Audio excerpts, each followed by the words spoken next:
Ayo Risa, Mary, Aisyah, Ade, silakan duduk ya. Alhamdulillah, terima kasih sudah berkenan hadir dalam kegiatan kali ini. Apakah sudah hadir semuanya? Sudah. Kalau sudah hadir, Ibu minta siapa yang ingin memimpin berdoa? Aisyah? Oke, silakan Aisyah.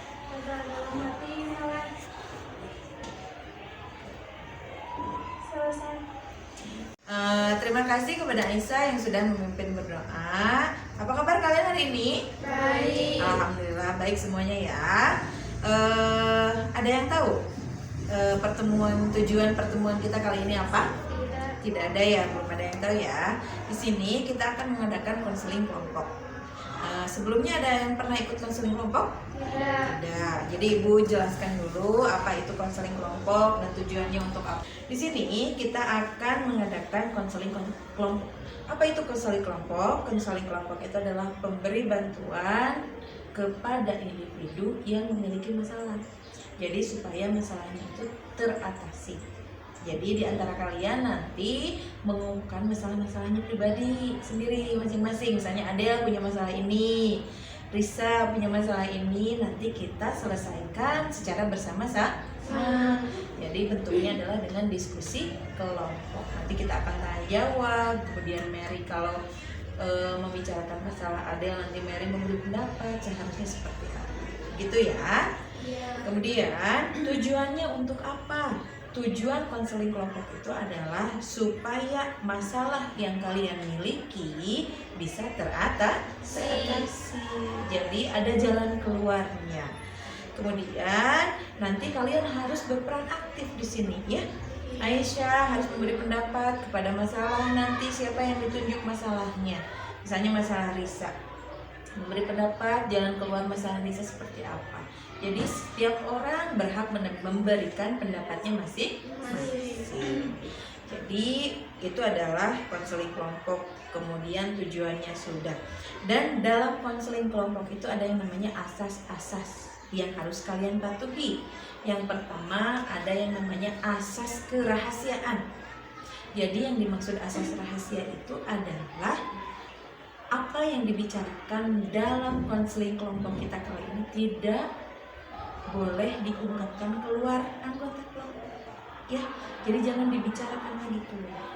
Apa yang dibicarakan nanti misalnya masalah Adel atau masalah Risa tidak boleh bocor keluar.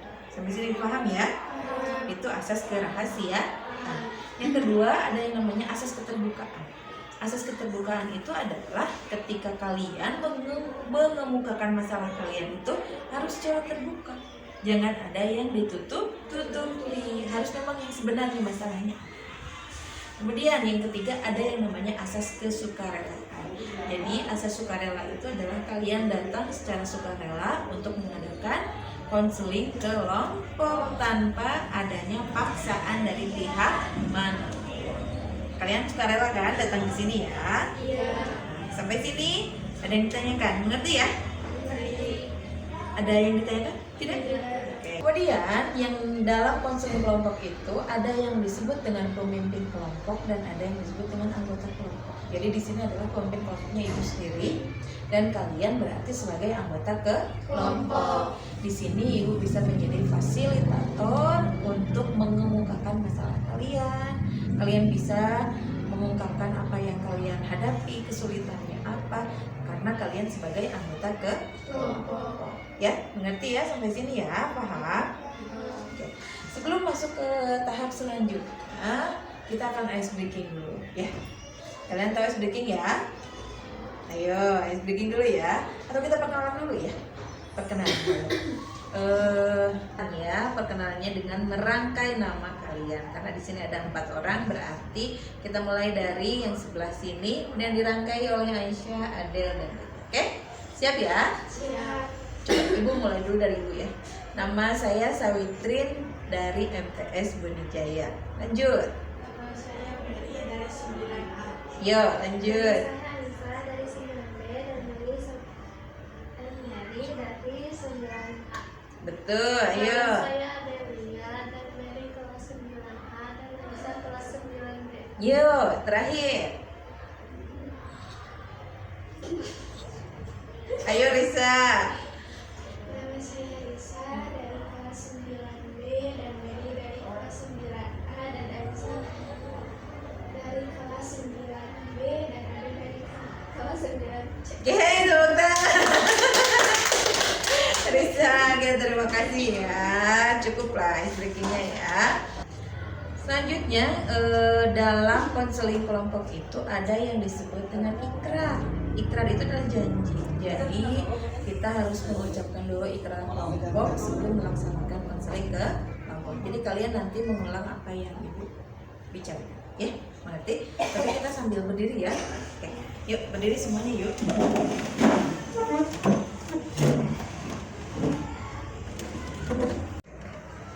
Kalian menirukan apa yang ibu bicarakan ya. Kita akan membacakan ikrar konseling kelompok. Sudah siap? Siap. Konseling kelompok. Ikrar konseling kelompok. Saya yang telah bersedia hadir Saya yang telah bersedia hadir dalam kegiatan konseling kelompok ini dalam kegiatan konseling kelompok ini menyatakan bahwa menyatakan bahwa saya sanggup dan bersedia saya sanggup dan bersedia menerima, menyimpan, menjaga, dan merahasiakan segala data atau keterangan lainnya yang saya terima baik dari diri saya atau dari siapapun, yaitu berupa data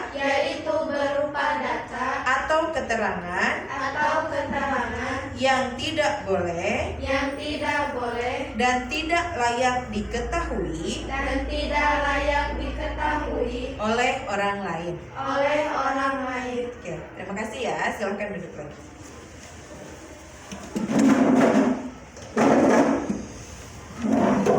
Nah, tadi kita sudah membacakan ikrar konseling kelompok, yang mana ikrar konseling kelompok itu dibaca supaya kita tadi mematuhi asas-asas yang ada dalam konseling kelompok.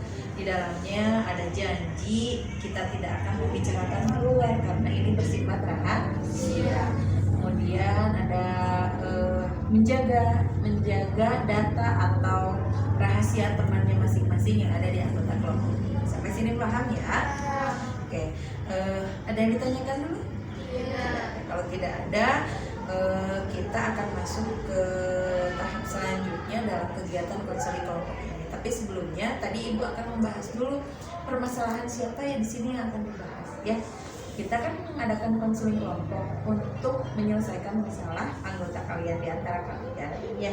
Jadi konseling kelompok itu memilih masalahnya masalah siapa. Di sini masalah siapa yang mau dibahas, nanti ya. Kalian akan satu-satu.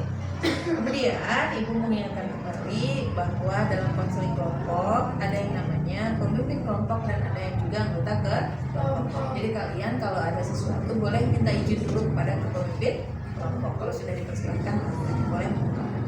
Dan sekitar untuk mengungkapkan pendapatnya kalian harus mengangkat tangan terlebih dahulu. Kalau sudah dipersilakan mangga ungkapkan pendapatnya. Sampai sini paham ya? Oke, terima kasih. Terima kasih Jessica. Oke, alhamdulillah kita sudah sampai ke tahap inti, yaitu tahap kegiatan, di mana konseling kelompok ini kita akan membahas tentang perilaku membolos.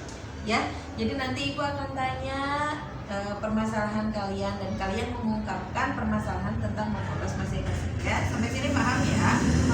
Oke. Kita mulai dari Mary ya. Mary, coba apakah kamu pernah membolos dan alasannya apa? Siap ya.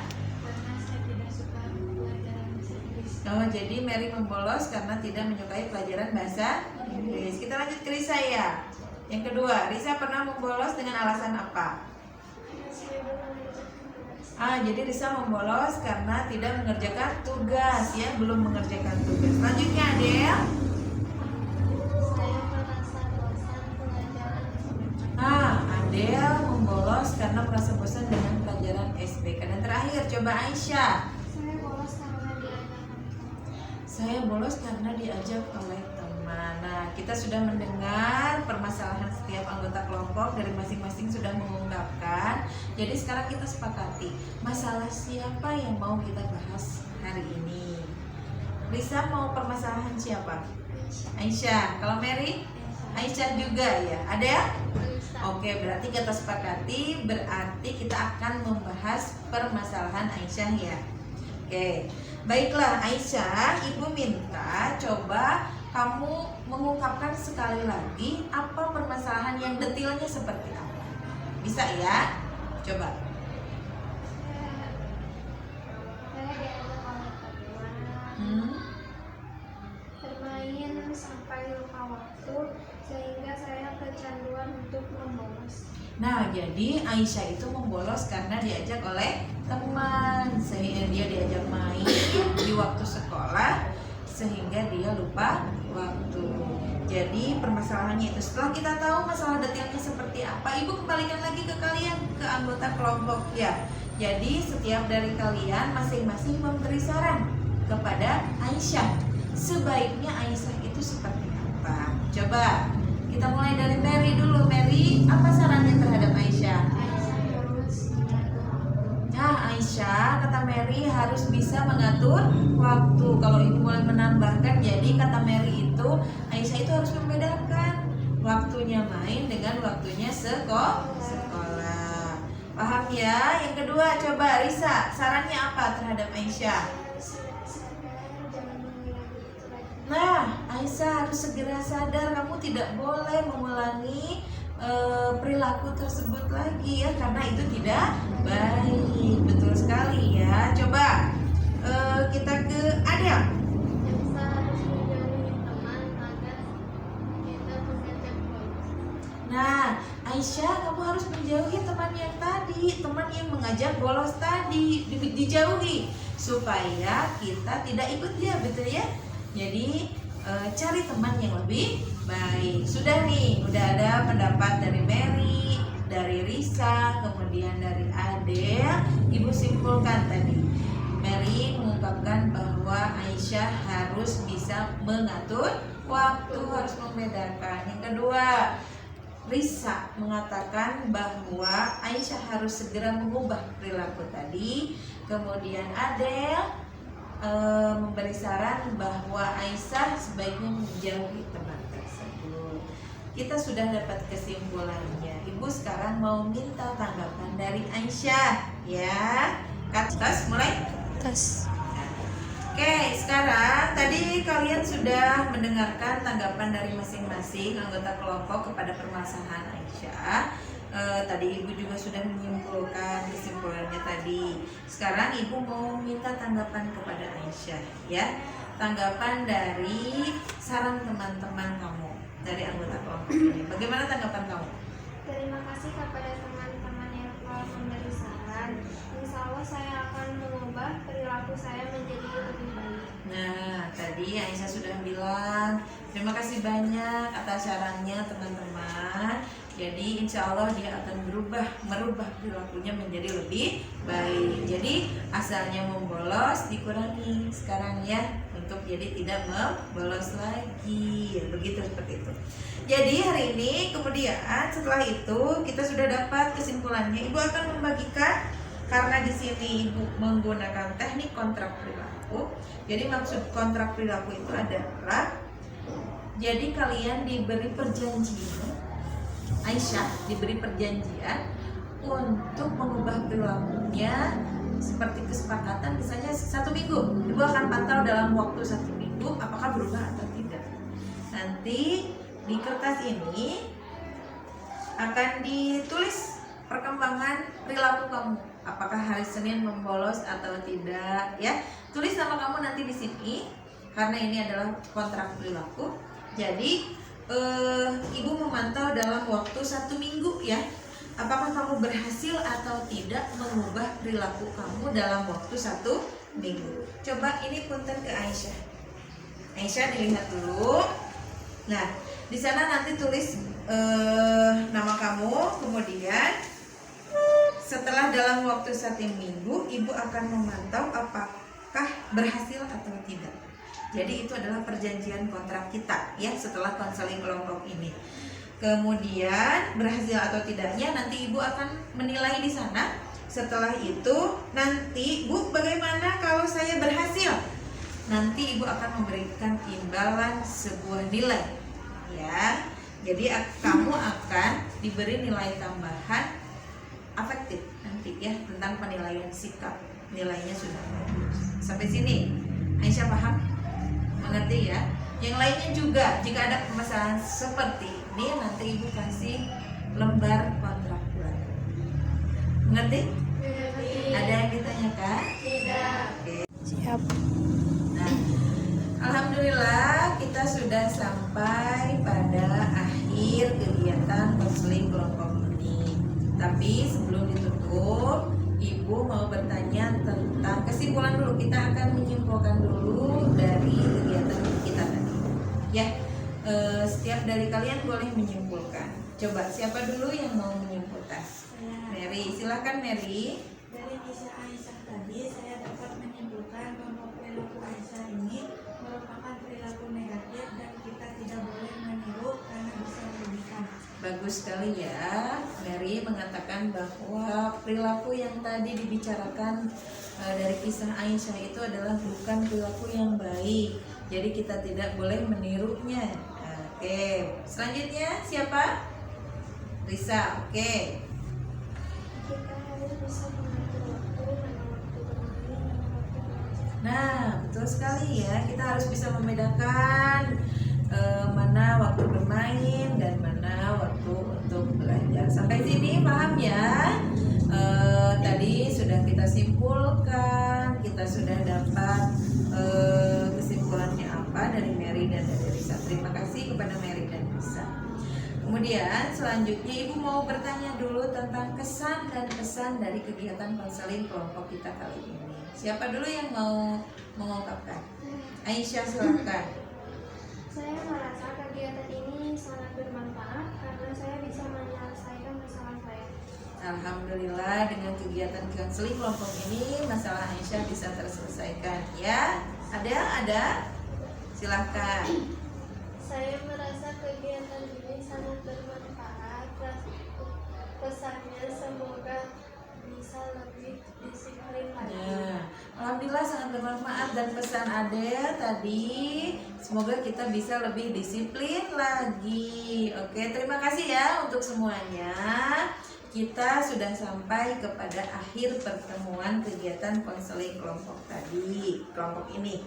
Kemudian sebelum kita tutup, ibu mau membagikan lembar evaluasi dulu. Coba Risa bisa dibagikan ya lembar evaluasinya supaya ibu bisa tahu apakah konseling kelompok ini berjalan dengan baik atau tidak. Bagaimana penilaian kalian tentang, nanti diisi ya biar ibu tahu penilaiannya. Boleh dikumpulkan nanti esok hari. Nah, kemudian sebelum berdoa, sebelum menutup, ibu mau bertanya dulu. Kita akan ketemu lagi nanti seminggu lagi ya untuk membahas masalah siapa nanti. Risa boleh ya? Nanti dibahas ya masalah Risa. Sekarang tadi Aisyah sudah. Nanti kita pertemuan selanjutnya akan membahas tentang masalah Risa. Oke, sampai sini ada yang mau disampaikan? Tidak. Oke, terima kasih. Sebelum ditutup, kita tadi diawali dengan doa dan diakhiri lagi dengan doa ya. Coba tadi siapa yang memimpin? Aisyah ya. Sekarang Aisyah lagi. Boleh. Ayo berdoa dalam hati saja ya. Sebelum pulang, Iya. mari kita berdoa dalam hati mulai. Selesai. Alhamdulillah, terima kasih kepada semuanya. Kita ketemu lagi minggu depan ya. Assalamualaikum warahmatullahi wabarakatuh.